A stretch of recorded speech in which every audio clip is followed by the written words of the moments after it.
She was just another homeless girl. Until he saw her eyes glow. The rain fell in soft sheets across the city. It was a cold night. Jake pulled his jacket tighter as he walked down the alley behind his apartment building. He always took the long way home after his late shift at the diner. It helped him think, helped him forget the silence waiting for him in his small empty room. But tonight something was different. As he passed the old metal dumpster near the alley's end, he saw a shape. Small, still, and half hidden behind a broken crate. He slowed down. The street lamp above flickered. His eyes adjusted. It wasn't just a pile of clothes, it was a girl. She was curled up, arms wrapped around herself. Her body was too thin. Her clothes were soaked. Her long silver hair was stuck to her face. She didn't move when he stepped closer. "Hey," Jake said softly. "You okay?" No answer. He crouched down, careful not to scare her. Her skin looked strange, pale, almost glowing under the streetlight. But what truly froze him was her eyes. She looked up. For a moment he forgot to breathe. Her eyes glowed, soft, faint, but real, like moonlight trapped in glass. They weren't normal, not even close. He stood up quickly, unsure what he had just seen. But she didn't speak, didn't move, didn't even look scared. She just stared at him like she was trying to understand him. Jake looked around. No one else was there, just him and the girl in the rain. "Look," he said, taking off his jacket. "I don't know who you are, but you'll freeze out here. I live close. Come inside. I'll give you food. Just for tonight." Still, she said nothing. He held out his jacket. For a long second, she didn't move. Then slowly, she reached out with shaking hands and took it. Her fingers brushed his. They were cold, ice cold. He helped her up. She didn't resist. She followed him, barefoot and silent, through the puddles and across the back lot to his small apartment. He kept looking over his shoulder, not because he was afraid of her, but because something about her felt unreal. Inside, he gave her a towel and pointed to the bathroom. "You can dry off in there," he said. She nodded. Still not a word. Jake heated up some soup and put bread on the side. When she came out, wearing one of his old shirts, she looked almost human, almost.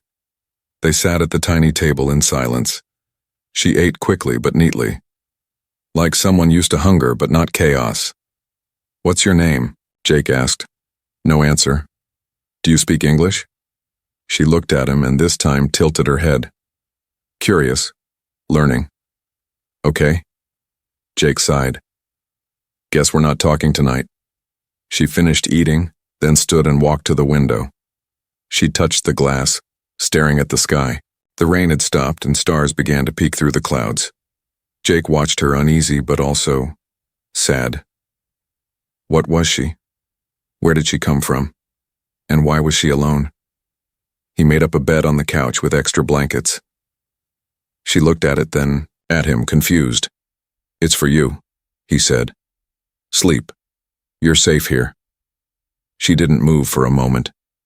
Then she nodded slowly and lay down, curled up like before. He turned off the light and went to his room. But he couldn't sleep. Because, in the dark, he kept seeing her eyes and he kept wondering, what had he just brought into his home? She never spoke, until she whispered his name and the storm had passed, but the air still felt heavy. Jake woke before sunrise. Something had pulled him from his sleep, a sound, maybe, or a strange feeling in his chest. He listened carefully. The apartment was quiet, too quiet. He got out of bed and opened his door. The couch was empty. The blanket lay folded neatly on the cushion. The girl was gone. His chest tightened. He looked toward the window. Open. Cold air blew in through the crack. He ran to it and stared outside. The streets were wet, empty. No sign of her. He grabbed his shoes and coat and rushed out into the early light. The city still slept. No cars. No people. Just the soft sound of dripping water from rooftops. He searched the alley. The bridge. The dumpster where he had found her. Nothing. Damn it, he whispered. He didn't know her. Didn't even know her name. But still he felt the loss deep in his bones. Something wasn't right. She didn't leave like a runaway. She disappeared like smoke. He walked block after block calling out. Once he thought he saw a flash of silver hair around the corner, but it was just a cat knocking over a bottle. He gave up after an hour. Defeated, soaked again, and cold, he walked back home. But the moment he stepped through the door, he froze. She was there, sitting cross-legged on the floor in front of the window, her back to him. Her hands open on her lap. In her palms were dead things. A bird, a small squirrel, both perfectly still. He stared at them, confused, and then afraid. "What is this?" he asked slowly. She turned around. Her silver hair clung to her cheeks. Her eyes, those glowing pale lights, were wide with pain. "I didn't want them to die," she said softly. Jake stepped back. It was the first time he heard her voice. Gentle, clear, and full of something ancient. She looked down at the bird, then touched it with one finger. It twitched. "What the hell?" Jake whispered. The bird stood up, alive. Its wings fluttered. It looked around, then flew out the window. The girl looked up at him again. "Jake," she whispered. His name. He hadn't told her. His legs went weak. He sat on the edge of the couch, staring at her. "How? Do you know my name?" She didn't answer. Instead, she slowly stood up, the squirrel still in her hand. She gently placed it outside the window on the ledge, then closed the glass. "You're not normal," Jake said. She tilted her head again. "What are you?" She looked down at her hands. They glowed faintly for a second, then faded. "I don't remember," she said. Her voice cracked. "I was in a dark place, cold, floating. Then I woke up here. I was hungry, lost, scared." She walked toward him. He didn't move. "But your heart was warm. It called to me." "Called to you?" Jake said. "I didn't do anything." "You gave me your coat," she said. "You looked at me, like I mattered." Those words hit him hard. "What's your real name?" he asked. She shook her head. "They took it from me." "Who?" "The ones who hunt." Jake swallowed hard. "What do you mean, hunt?" She didn't answer. Instead, she pointed to the sky. "They watch. They track. They smell fear." His hands shook a little. "Are they human?" he asked. She gave him a sad look. "No." "And you?" he asked. She paused, then said, "I used to be like you, once, long ago. But now, I'm not sure." She turned away, looking out at the city. "If they find me, they will take me back. And this time they won't just lock me away, they will end me." Jake stood. "You're safe here," he said, though even he didn't fully believe it. She looked back at him and smiled faintly. "You don't know what you're offering." He stepped closer. "Then teach me."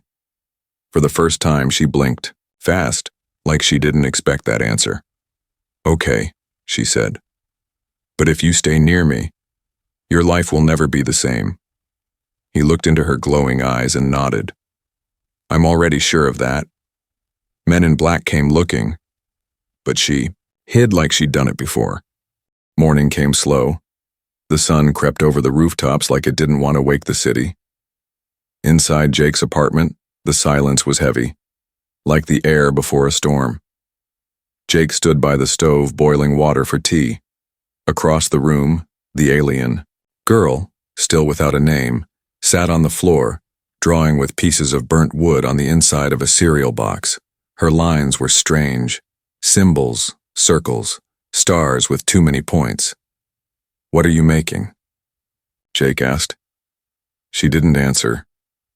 She kept drawing, focused, like the marks meant something important. He poured the water into a cup and sat at the table. "I've got work in 2 hours. You'll be okay here alone?" She looked up and nodded. Her eyes still glowed faintly in the shadows, but before Jake could sip his tea, a knock came at the door. A hard knock. Slow. Steady. 3 times. He looked at the door, then at her. She had gone pale. "Hide," she said, standing up. "What?" "Hide me." "Who is it?" "Them." Jake's heart kicked in his chest. Another knock. She moved fast, faster than a human should, and ducked into the closet in the hallway. Jake moved to the door, hesitating. He opened it. 2 men stood outside, both in dark suits, black coats. No smiles. They didn't say good morning. "Mr. Jake Rowan?" one asked. Yeah. "Who are you?" The man pulled out a silver badge, not police, not anything Jake recognized. "We're with a special agency," he said. "We're looking for a girl. Young, unusual appearance, seen wandering this neighborhood." Jake felt his throat go dry. "Can't say I have," he lied. The other man narrowed his eyes. "Your neighbor said she saw someone come into your, apartment last night, barefoot, long white hair." "Must have been mistaken," Jake said.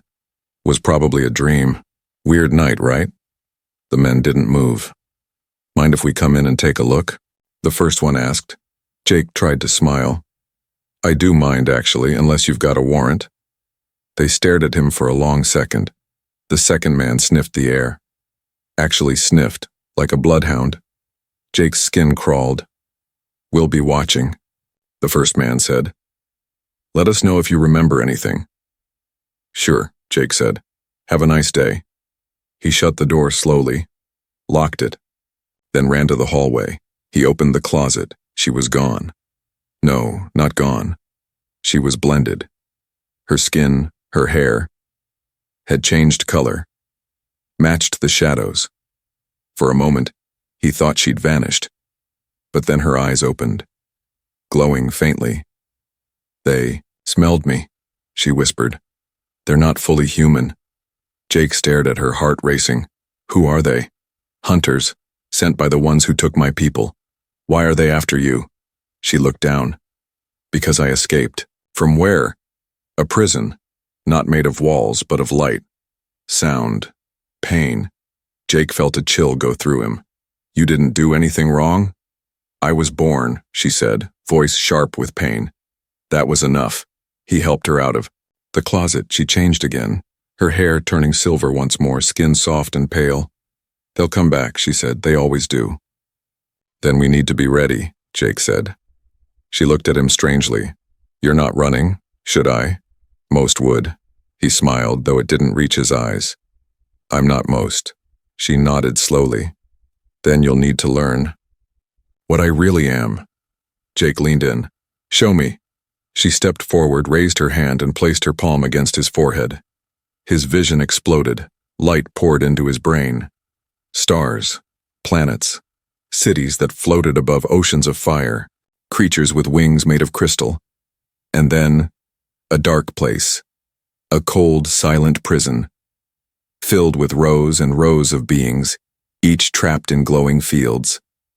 Some wept, others screamed, her face among them, and in the center, a throne of bone. A figure with no eyes, only a voice that cracked stone. Then it all faded. Jake fell to the floor, gasping. She knelt beside him. "That's where I come from," she said. "That's who chases me." Jake looked at her with wide eyes. "They'll never stop, will they?" "No." "Then we fight." Her lips trembled. "You're human. You can't win against them." He stood, shaky but firm. "Maybe not. But you're not alone anymore." For the first time, her hand reached for his, and she held on, tight. She built a model of the stars and pointed to her real home. The days passed in quiet tension. Jake didn't return to work. He couldn't leave her, alone. Every time he stepped outside, he felt eyes on his back. Unmarked vans, strangers with no expression. Even the neighbors were acting odd, too curious, too silent. Inside the apartment, something was changing. The girl, still nameless, had taken over the garage. Jake had cleared it out for her, thinking she might use it to sleep or hide. But instead, she was building. It started with scrap. Old radio parts, wires, broken lights, screws and metal rods from junk bins. Jake didn't ask questions at first. He just watched. She didn't sleep much, sometimes not at all. She worked through the night humming a tune Jake had never heard before. Soft, sad, and full of stars. He brought her food, water, blankets, but she barely touched them. She only worked. Then one night, Jake stepped into the garage and stopped cold. He saw it. A model, not of a machine, not of a weapon, a map of the stars. It floated in midair. Metal arms turned slowly, projecting glowing dots onto the walls. The dots moved like real stars. And when she touched one, it pulsed with a soft sound like a bell underwater. "What is this?" Jake asked quietly. She turned, her silver hair glowing faintly under the light. "This is where I come from," she said. Jake walked closer. The stars spun around them. "This isn't our solar system," he whispered. "No," she said. "It's far beyond what your people have mapped." She touched a star near the edge of the room. It shivered. "This is my home," she said. "Or what's left of it." Jake stepped beside her. He saw small red lines crossing the star, warning symbols, shapes he didn't recognize. "It's dying," he asked. "It was taken," she said. "By who?" She turned to him, eyes glowing bright. "By the same ones who hunt me." She pointed to a darker star, a dead light. "They move from system to system, taking what they want. They don't just conquer, they erase." Jake stared at the spinning model. "And you escaped them?" She nodded. "They had me locked in a prison between worlds, but something went wrong. A crack in the light. I fell through it and landed here." He sat down on the floor.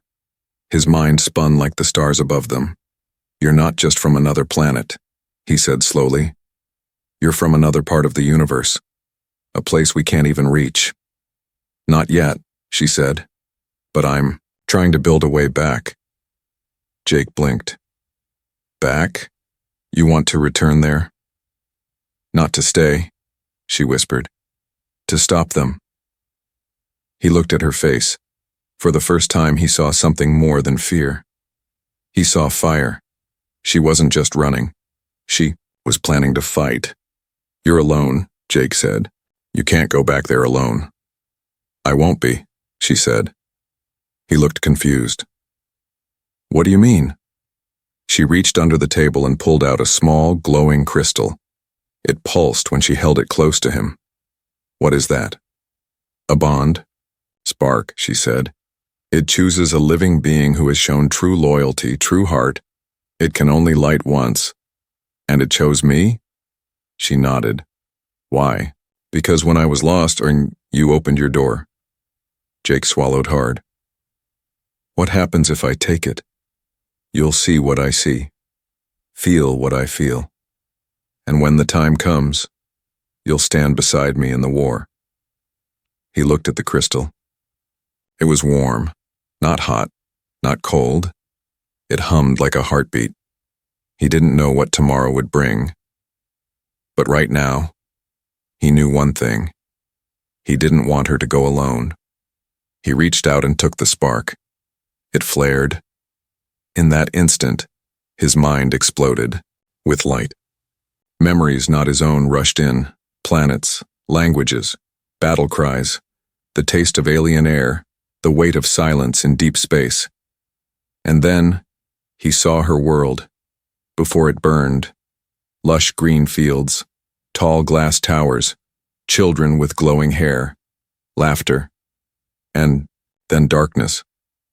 Jake fell to the floor gasping. She caught him gently. "You saw it," she whispered. "All of it," he said. "Your home, your pain." He looked into her glowing eyes. "We're going to get it back."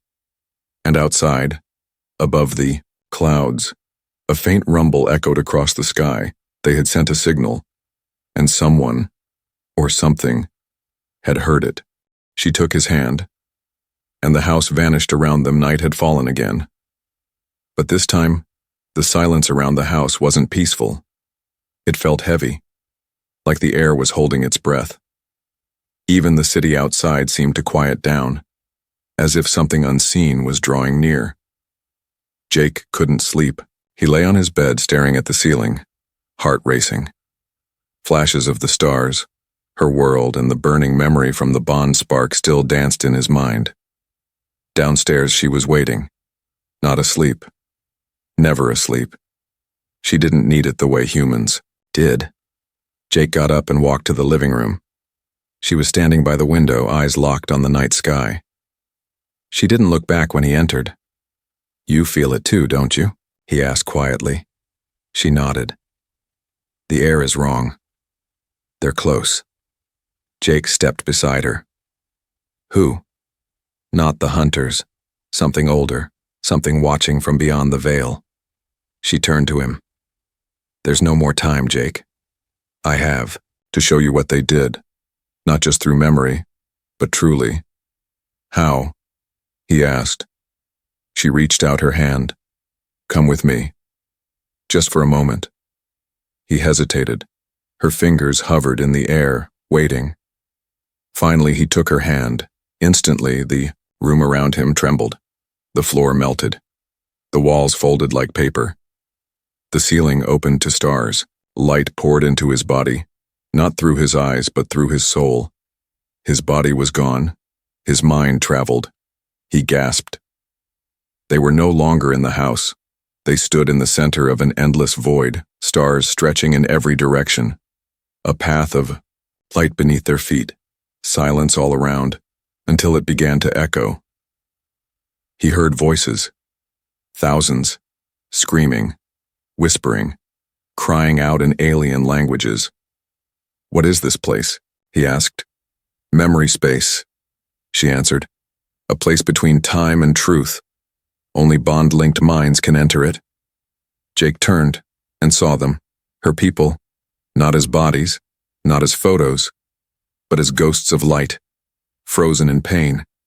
Children curled in fear. Warriors broken on the ground.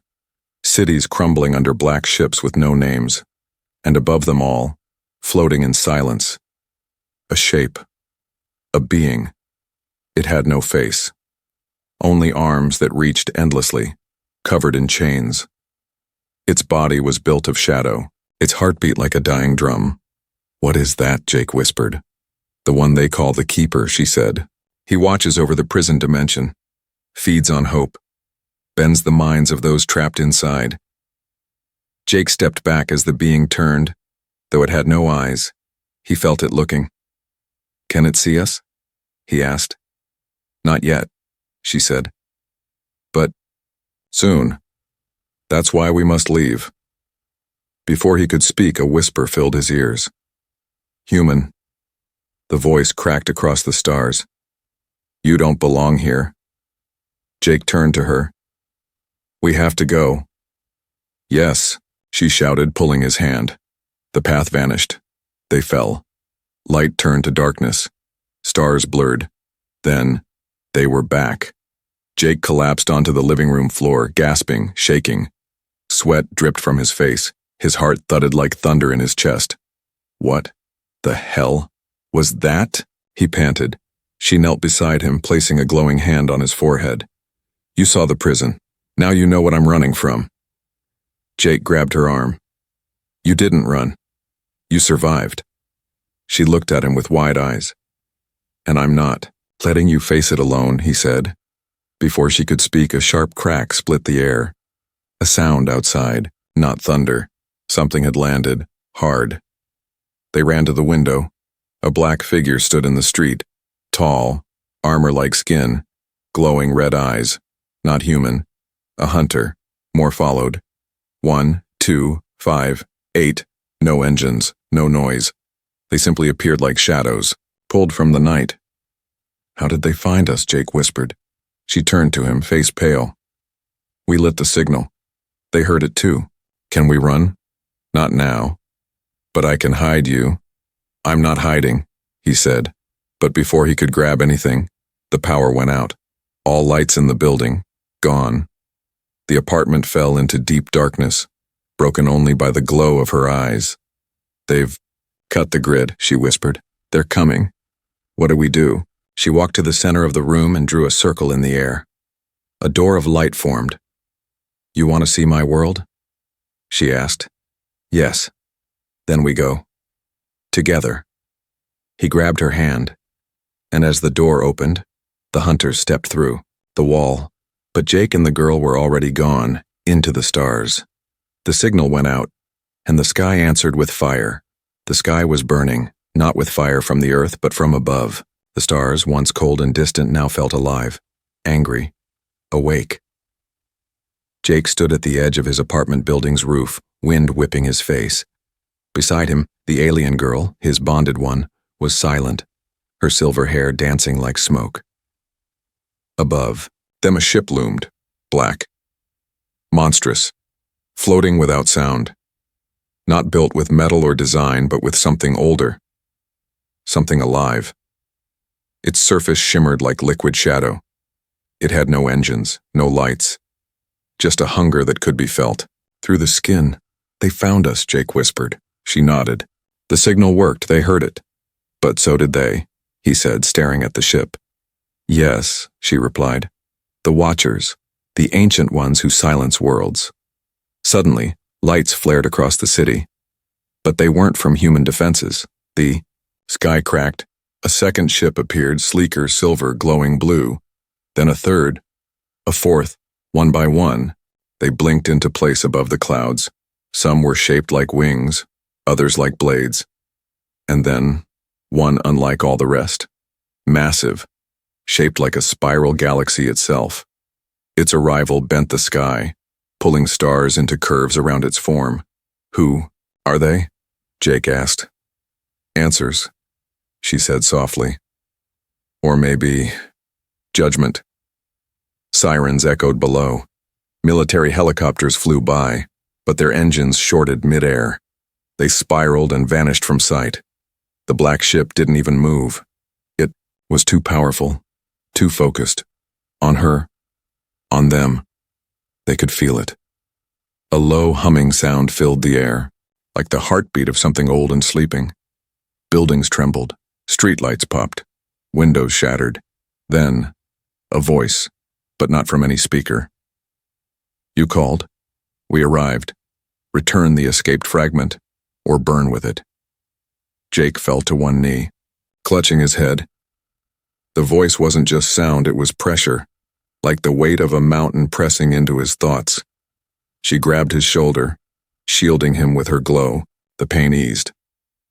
"What do they mean, fragment?" Jake asked, panting. She looked at him. "They don't see me as a person, only as a broken piece, a tool gone missing."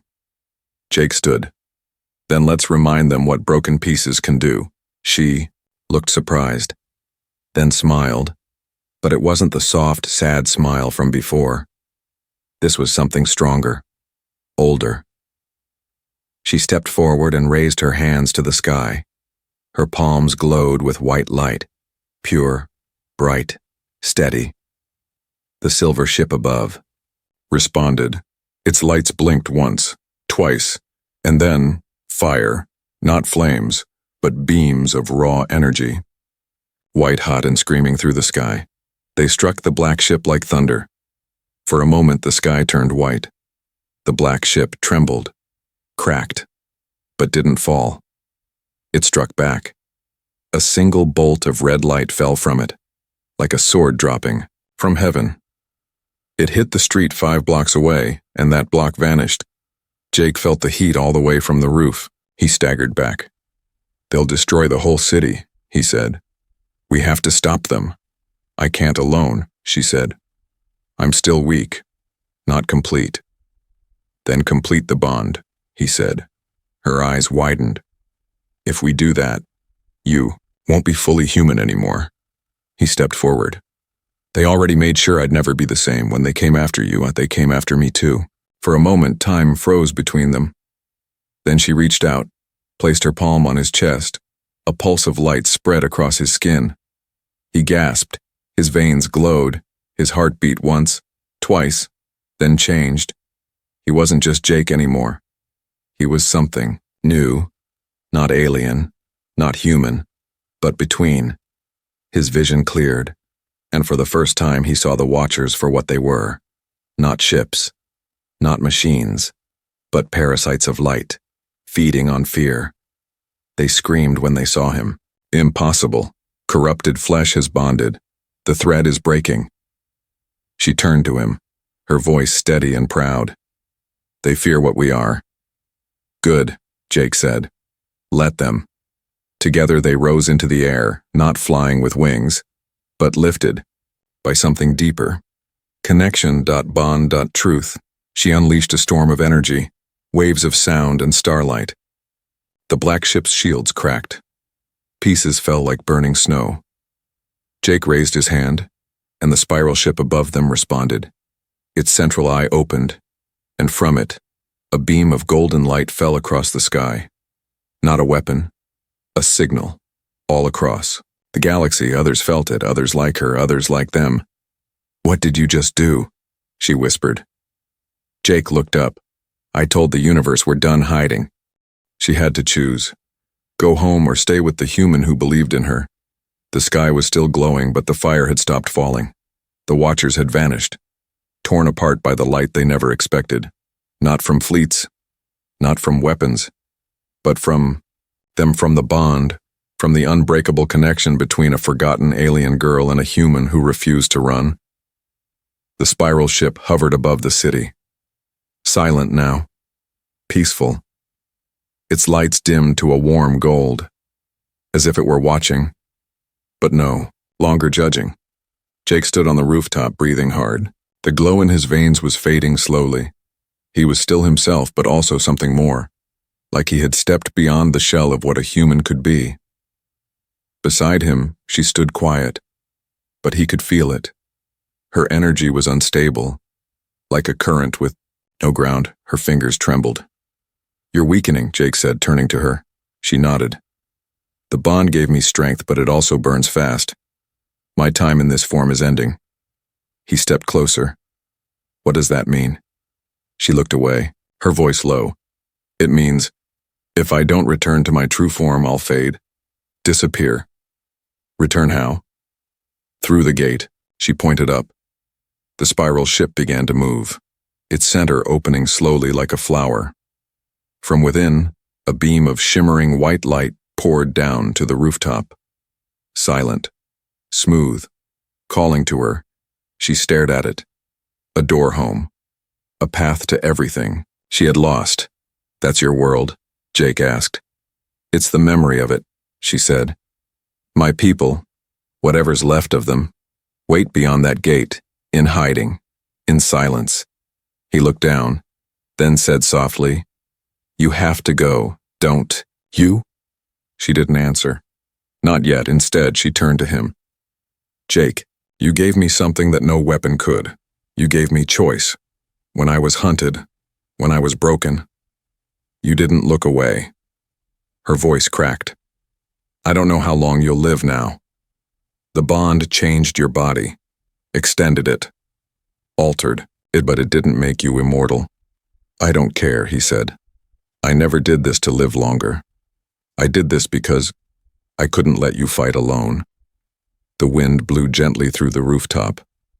Her eyes shimmered, wet for the first time. If I leave, you'll be alone again, she said. Jake smiled, though it hurt.